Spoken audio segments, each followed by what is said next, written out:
کسی کے پاس اسٹریس اور ڈپریشن کا علاج نہیں ہے. اللہ نے سب تمہیں لکھ کے بتا دیا کہ جو ہوگا وہ ہو کے رہے گا. قرآن نے اس کی حکمت بیان کی تاکہ جو تمہیں نہ ملے نعمت اس پہ افسوس مت کرو.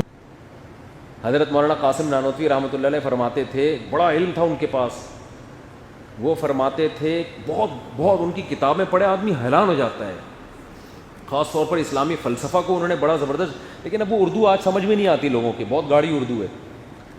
تو وہ فرماتے تھے کہ اگر میرے پاس علم نہ ہوتا نا اتنا, جس کی وجہ سے مجھے شہرت نہ چاہتے ہوئے بھی مل گئی, تو میں اپنے آپ کو ایسا چھپاتا کہ دنیا جانتی نہیں کہ اس نام کا کوئی بندہ پیدا بھی ہوا. خلوت نشینی, تنہائی پسند. لیکن جب آخرت پر یقین نہیں ہوتا تو انسان میں ہوس بھی پیدا ہوتی ہے, لالچ بھی پیدا ہوتی ہے. مجھے کسی نے بتایا, ہمارے ایک دوست ہیں, میرے شاگرد بھی ہیں, جامعۃ الرشید میں پڑھتے رہے, انجینئر بھی ہیں اور عالم بھی ہیں, پڑھے بھی ہیں ہم سے. انہوں نے کوئی انگریز کی کتاب پڑھی جو موٹیویشنل اسپیکر تھا, جس نے کامیاب لوگوں کی علامتیں بتائیں اور کامیاب لوگوں میں یہ ہے اور بہت زبردست زندگی. انہوں نے مجھے بتایا کہ یہ رائٹر ہے مشہور آدمی اور اس کی اپنی موت خودکشی سے ہوئی ہے. سمجھ میں آ رہی ہے؟ تو میں نے ان سے کہا اس کا نام اور اس کا حوالہ یہ مجھے دینا, تو میں نام کے ساتھ حوالے کے ساتھ انشاءاللہ بولو بتاؤں گا کہ جو لوگوں کو موٹیویشن کر رہا ہے. ایک دم ماہر نفسیات آئے تھے ایک دفعہ مجھ سے ملنے کے لیے, ان کے بھائی آئے ملنے کے لیے ماہر نفسیات کے, کہتے ہیں میرا بڑا بھائی, اس کا کام ہی ڈپریشن کا علاج ہے, وہ اسی فیلڈ کا ماسٹر ہے, ساری زندگی وہ یہی کرتا رہا ہے, لیکن خود ڈپریشن کی وجہ سے پاگل ہو گیا ہے. سمجھ میں آ رہی ہے بات؟ نہیں آ رہی میرا خیال. بہت ایجوکیٹڈ, پڑھا لکھا, اس کا کام تھا کاؤنسلنگ کرنا لوگوں کو ڈپریشن سے. ایک تو دیکھو یاد رکھو, بعض دفعہ ڈپریشن یہ کسی ٹینشن کی وجہ سے نہیں ہوتی, آپ کے باڈی میں کوئی ایسا موروثی ہوتی ہے یا کوئی دماغ میں کوئی ایسے کیمیکل آگے پیچھے ہو جاتے ہیں جس کی وجہ سے کوئی ٹینشن نہ ہونے کے باوجود بھی آدمی ڈپریشن میں چلا جاتا ہے. وہ تو ایک جسمانی بیماری ہے نا, جیسے کچھ بچے معذور پیدا ہوتے ہیں یا کچھ بڑے ہو کر شوگر ہو گئی, بلڈ پریشر ہو گیا, موروثی ہے. تو بعض دفعہ موروثی بھی ہوتی ہے. بعض دفعہ بڑے اچھے اچھے لوگ آپ کو ملیں گے ڈپریشن کی گولیاں کھا رہے ہیں, ان کو کوئی ڈپریشن حقیقت میں نہیں ہوتا, وہ دماغ کی بیماری ہوتی ہے. وہ تو قدرت کی طرف سے ہے, وہ تو نیک آدمی کو بھی ہو سکتی ہے, برے کو بھی ہو سکتی ہے. وہ تو ڈاکٹروں سے جب میرے رابطے انہوں نے بتایا بھائی کوئی کیمیکل کیا ہو جاتے ہیں اوپر نیچے, پھر میڈیسن کے ذریعے ان کو کنٹرول کیا جاتا ہے. اس میں کاؤنسلنگ کی ضرورت نہیں ہوتی کہ اس کو سمجھایا جائے بٹھایا جائے, وہ میڈیکل وہ دواؤں ہی سے اس کا علاج ہے, اس کیمیکل کے لیول کو برابر کیا جاتا ہے. وہ کسی کو بھی ہو سکتا ہے, وہ لیکن وہ بہت کم لوگوں کو ہوتا ہے. آج کل جو زیادہ ڈپریشن ہے نا وہ حالات کی وجہ سے ہے. میرا یہ بھی نہیں ہو رہا, مجھے بحریہ ٹاؤن میں پلاٹ نہیں مل رہا, میرے ساتھ یہ نہیں ہو رہا, میرے ساتھ یہ نہیں ہو رہا. حالانکہ سب کچھ صحیح ہو رہا ہوتا ہے, ان کم بختوں, معذرت کے ساتھ ان کے ساتھ سب کچھ صحیح ہو رہا ہوتا ہے, ہر چیز فٹ فاٹ چل رہی ہوتی ہے, لیکن بس ہوس. ایک صاحب نے مجھے فون کر کے پوچھا ڈپریشن کا اسلام میں علاج کیا. میں نے کہا تقدیر کا عقیدہ, اتنا بہترین علاج نبی نے بتایا. ایک دفعہ نبی صلی اللہ علیہ وسلم کی زوجہ نے عرض کیا یا رسول اللہ, آپ کو ہر سال اس زہر کھانے کی وجہ سے بیماری ہوتی ہے. اب ایسی بات کی آپ کی زوجہ نے جس سے ایک انسان پریشان ہو جاتا ہے کہ یار وہ میں نے زہریلا گوشت کھا لیا تھا, وہ ٹھیک تو ہو گیا, لیکن ہر سال اس زہر کا اثر ہوتا ہے. تو آپ صلی اللہ علیہ وسلم نے ذرا بھی ٹینشن نہیں, فرمایا کہ اللہ نے میری تقدیر میں یہ پہلے سے لکھا ہوا تھا, یہ میرا مقدر تھا. مقدر پہ کیا ہے ٹینشن لے ہیں بھائی, یہ تو ہونا ہی تھا. یہ جو چیز رفعت الاقلام وجفت الصحف. عبداللہ بن عباس نبی کے پیچھے بیٹھے ہیں, نوجوان تھے. آپ صلی اللہ علیہ وسلم نے فرمایا یا غلام, اے لڑکے بات سن. جب کہتے ہیں نا کسی کو پیار سے, وہ لڑکے بات سن, احفظ اللہ یحفظ کا, تو اللہ کی حفاظت کر, اللہ تیری حفاظت کرے گا. کیا مطلب؟ اللہ کے حکام کی. اور احفظ اللہ یحفظ کا, احفظ اللہ تجدہ تجاہک, تو اللہ کے حکام کی حفاظت کر, مصیبت میں اللہ کو اپنے سامنے پائے گا. کیا مطلب؟ مصیبت میں کام بنے نہ بنے تسلی دینے کے لیے اللہ آ جائے گا, تسلی ہوگی, ٹینشن میں نہیں جاؤ گے. اور آگے کیا فرمایا, وَعْلَمْ ان الامت لو اجتمعت على ان ينفعوك بشيء, پوری دنیا جمع ہو کے تجھے فائدہ پہنچانا چاہے نا, نہیں پہنچا سکتی مگر وہ فائدہ جو اللہ نے تیری تقدیر میں لکھ دیا ہے. کتنے لوگ ایسے ہوتے ہیں سارے کام بنتے بنتے رزلٹ حاصل کرنے کا وقت آتا ہے, رزلٹ کیا ہوتا ہے؟ زیرو. یعنی کامیابی کے سارے اسباب پیدا ہو گئے, اب تو جاب بھی ملنے والی ہے, اب تو شادی بھی ہونے والی ہے, اب تو عزت بھی ہونے والی ہے, اب تو یہ بھی ہونے والا, آپ تو بھائی کھلا کھائیں گے تو ننگا نہائیں گے, پنجاب والے ایسے ہی بولتے ہیں. لیکن نہ کھلا کھا سکتے ہیں جب رزلٹ کا وقت آتا ہے نا. یعنی سارے اسباب اختیار کر کے بھی رزلٹ کیا ہو گیا؟ زیرو. کیونکہ نبی نے فرمایا پوری قوم چاہے گی نا تجھے فائدہ ہو جائے, لیکن وہی ہوگا جو اللہ نے لکھا ہوا ہے, اس کے علاوہ نہیں ہو سکتا. تو اترانے کی ضرورت نہیں ہے. یہ جو زمینی اسباب کو دیکھ کے نا کہ یار میرے تو کامیابی ہر طرف سے سکسیز اور کامیابی میرے قدم چوم رہی ہے, بھائی کسی بھی وقت یہ کامیابی مارکیٹ سے شارٹ ہو سکتی ہے. زیادہ دل لگانے کی ضرورت. صحت ہے بھائی, اب تو ڈولے بھی بن گئے, اب تو بالکل فٹ فاٹ, بیماروں کو دیکھ دیکھ کے نا فخر کر رہا ہے, بھائی تم پڑے ہوئے ہو, اللہ کا شکر ہے بھائی, نہ کھانسی نہ نزلہ نہ زکام کچھ بھی نہیں ہے. پتہ چلا جی آپ کو تو کینسر نکلا ہے بھائی, اور اتنا خطرناک کینسر دریافت ہوا ہے, آپ تو فٹ فاٹ ہیں لیکن تھوڑے دنوں میں آپ کا انا للہ ہونے والا ہے. سب کچھ کرنے کے باوجود بھی رزلٹ کیا ہو گیا؟ زیرو. اور آپ صلی اللہ علیہ وسلم نے فرمایا کہ اور اگر پوری دنیا مل کے تمہیں نقصان پہنچانا چاہے گی, ڈپریشن میں جانے کی بالکل ضرورت نہیں ہے. یہ حدیث کا مفہوم بیان کر رہا ہوں. لم یضروک الا بشیء قد کتبہ اللہ علیک, اتنا ہی پہنچا سکتی ہے جتنا اللہ نے تمہارے مقدر میں لکھ دیا, اور وہ پہنچ کے رہے گا, وہ پیچھے ہٹ ہی نہیں سکتا. تو کیا فائدہ؟ اس لیے قرآن کے الفاظ دیکھو, لکھی لا تأسوا علی ما فاتکم, اللہ نے سب تمہیں لکھ کے بتا دیا کہ جو ہوگا وہ ہو کے رہے گا. قرآن نے اس کی حکمت بیان کی تاکہ جو تمہیں نہ ملے نعمت اس پہ افسوس مت کرو کہ یہ تو ملنی نہیں تھی. ولا تفرحوا بما آتاکم, اور جو نعمت ملے اس پہ اتراؤ نہیں کہ میرا کمال ہے, بھائی اللہ نے لکھی ہوئی تھی مل گئی ہے. اترانے کی ضرورت نہیں, بلکہ کیا کرنا ہے؟ شکر ادا کرنا ہے. اترانا نہیں. آج تھوڑے سے پیسے آ گئے, تھوڑی سی عزت مل گئی, اب دیکھو غریبوں کو ایسے دھتکارنا شروع کر دیتے ہیں, اوئے دیکھتا نہیں. تو ایسی باتیں تکبر والی باتیں, بھائی اللہ نے دی ہے, چھین بھی سکتا ہے وہ, تو آدمی اپنی اوقات میں رہتا ہے. تو میں یہ عرض کر رہا تھا کہ وہ نفسیاتی ڈاکٹر تھے بہت بڑے, ان کا کام ہی ڈپریشن کا علاج ہے. تو مجھے ان کے چھوٹے بھائی نے بتایا کہ وہ اتنا سخت ڈپریشن میں چلا گیا ہے کہ لا علاج ہو گیا, اور حالات کی وجہ سے. یہ نہیں کہ کوئی دماغی بیماری ہے, حالات کی وجہ.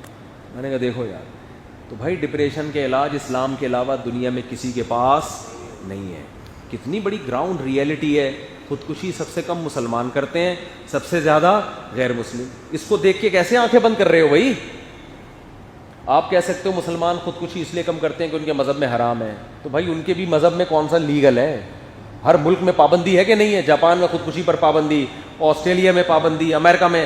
اور ہمارے یہاں آپ کھمبے سے لٹکو, کوئی روکنے والا نہیں ہے.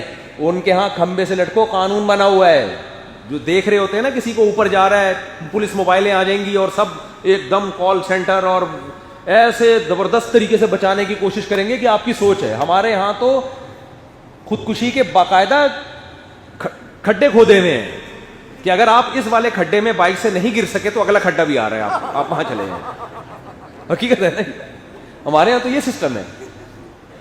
اور دوسرا, ان کے ہاں خودکشی کرنے والا پکڑا جاتا ہے کہ خودکشی کی ہے. ہمارے ہاں تو خودکشی کرنے والے کا پتہ ہی نہیں چلتا کہ خودکشی بھی کیا, یہ پتہ نہیں ویسے ہی مر گیا کھڈے میں گر کے.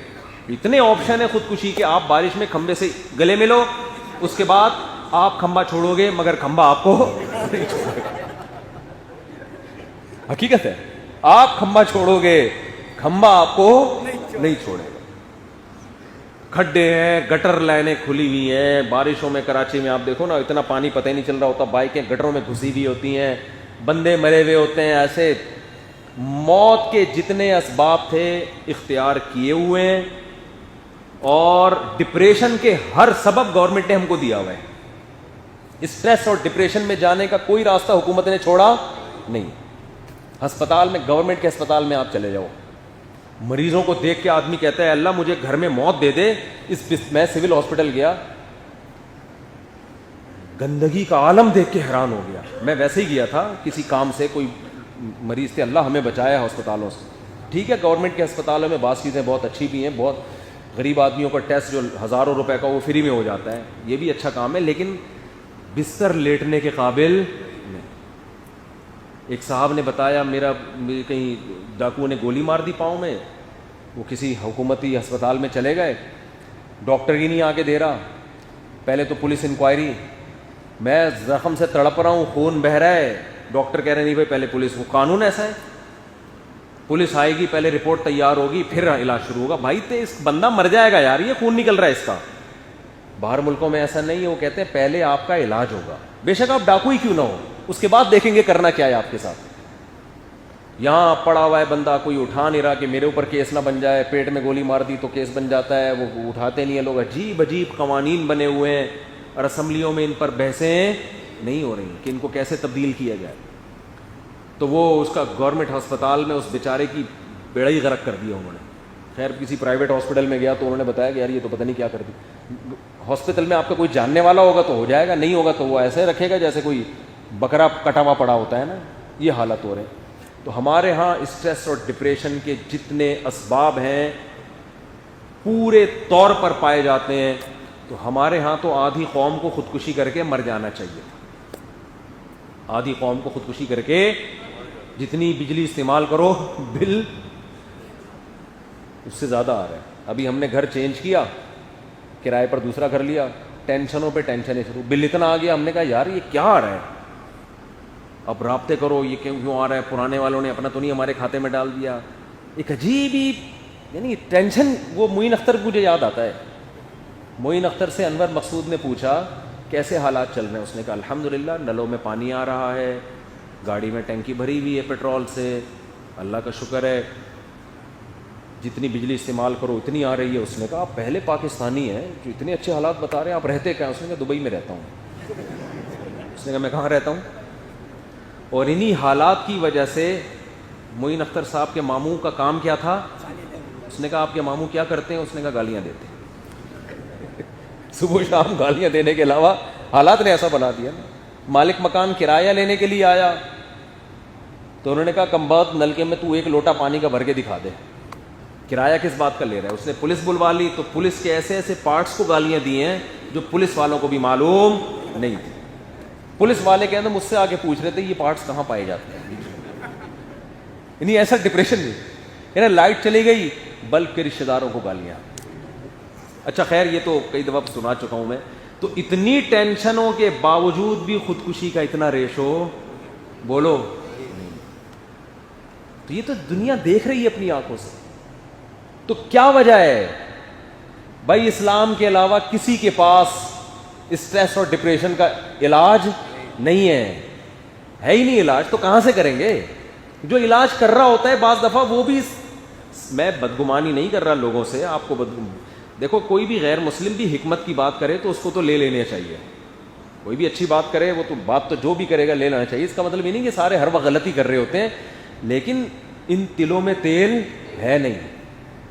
یہ آپ میں وہ آگ نہیں بھر سکتے, جو دم میں آگ نہیں لگا سکتے, جو جیٹ طیارے کے اڑنے کے لیے ضروری ہے. ہاں وہ دم والا واقعہ سن لینا, دم میں آگ والا.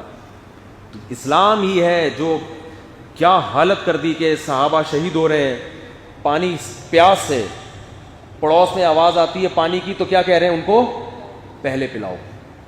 کیونکہ قرآن اہل جنت کی صفات بیان کرتا ہے یؤثرون علی انفسہم ولو کان بہم خصاصہ, کہ خود حاجت بھی ہو تو دوسرے کی حاجت کو اپنی حاجت پہ ترجیح دیتے. کسی کو پیاس کی شدت ہو اور دوسرا پہلے پانی مانگ لے, آپ یہ کہہ سکتے ہو کہ اس کو پلاؤ؟ یہ صحابہ کا حوصلہ تھا. یہ وہی لوگ تھے جو بیٹیوں کو زندہ دفن کیا کرتے تھے, اور آج ان کی حالت ایسی تبدیل ہو گئی.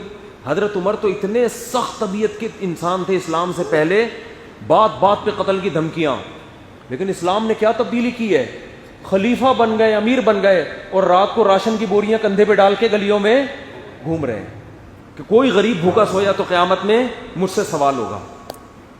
اتنے اچھے اخلاق کس نے پیدا کیے؟ کیا وہاں کوئی موٹیویشنل اسپیکر تھے ان کے پاس؟ کیا اسلام نے پیدا کر دیا بھائی جو کر رہے ہو آخرت میں حساب دینا ہے, آخرت کی خبر, آخرت پر ایمان. یہ خوف اسلام نے ان کے دلوں میں پیدا کر دیا. اور حضرت عمر ادب کیسا کر رہے ہیں بوڑھوں کا. وہ حضرت خولہ رضی اللہ تعالی عنہ نے کہا نا, ایک بوڑھی خاتون تھی, انہوں نے نصیحتیں شروع کر دی حضرت عمر کو, امیر المومنین تھے, ڈانٹنا شروع کر دیا, ڈانٹتی رہی. حضرت عمر کے خادم نے پھر ان خاتون سے کہا کہ آپ اب بس کر دیں, امیر المومنین ہیں. حضرت عمر نے فرمایا نا نا نا، یہ صبح تک مجھے ڈانٹتی رہے گی، سمجھاتی رہے